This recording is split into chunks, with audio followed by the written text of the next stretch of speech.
How do you make a film that teaches people about science? I think it's an important question, and I think it's a timely question, given that, well, video is exploding everywhere on the internet, and there are new initiatives popping up like TED Ed. Now, this question, how do you make a film that effectively teaches someone something about science, that was the topic of my PhD. So I'd like to tell you what I found out. I went to the University of Sydney, and I took all the first-year physics students, and I tried to teach them about the basic laws of motion, Newton's first and second laws. So I sent them away to their homes, and I asked them to go online and sit a 26-question multiple-choice test. Here's a sample question, just so you get a feel for what I was asking them. Imagine a basketball player shooting from the free throw line. After he releases the ball, the forces on the ball are A, upwards and constant, B, upwards and decreasing, C, downwards and constant, D, downwards and decreasing, or E, tangent to the path of the ball. I want you to take a minute and think about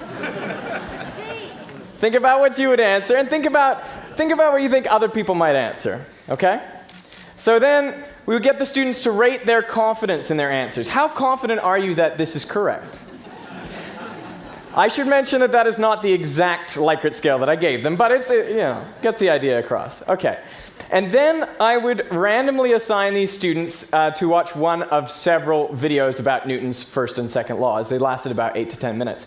So in a standard exposition video, I would say something like this to them. Well, we would state Newton's laws, and then we would apply it to a real-world example, like a juggler.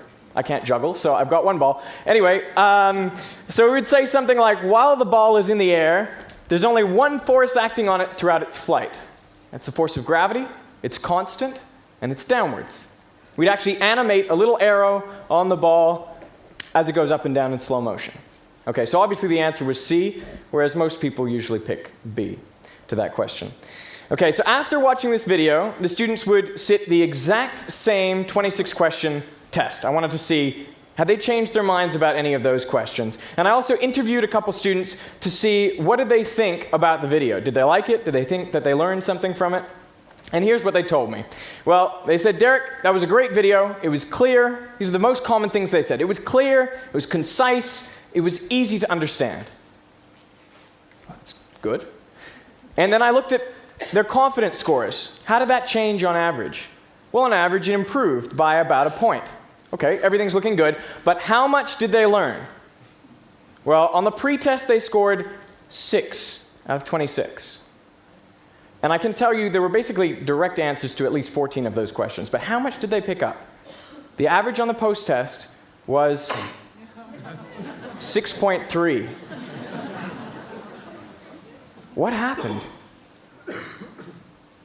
They thought they learned, but their scores didn't change. Well, one of the students told me, in the video it said, the ball is slowly decreasing in force.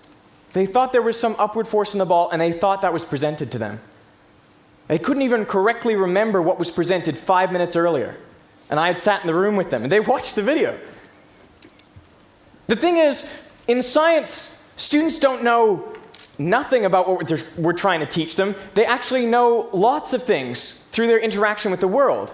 It just turns out that these things are wrong, scientifically speaking. So when you present something, the student thinks they already know it, and they don't really pay utmost attention.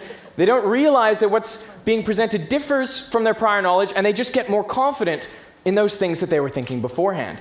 So actually, a clear expository summary is worse than no instruction at all. I mean that very seriously. So how do you get students to engage? Well, I tried a different approach. I put 2 people in a video, and I got one to voice the common misconceptions. And then the tutor would kind of indicate, okay, that's not quite right, and they would work it out through a social dialogue. But I mean, we would even animate the misconception on the ball without telling anyone it was a misconception. They had to work that out through the social interaction. Okay, so this was the very same setting that the other students watched the exposition video. What did the dialogue students say? Well, no one told me that it was clear. No one told me it was concise. No one said it was easy to understand. In fact, most of the time, they told me it was confusing. Man, maybe this backfired. So how'd they go on the post-test? Well, their scores nearly doubled to 11 out of 26. Okay, it's not 26 out of 26, but it's a start. And what was the difference? Well, after the video, I asked students to rate their mental effort. How much mental effort did you expend while watching that video?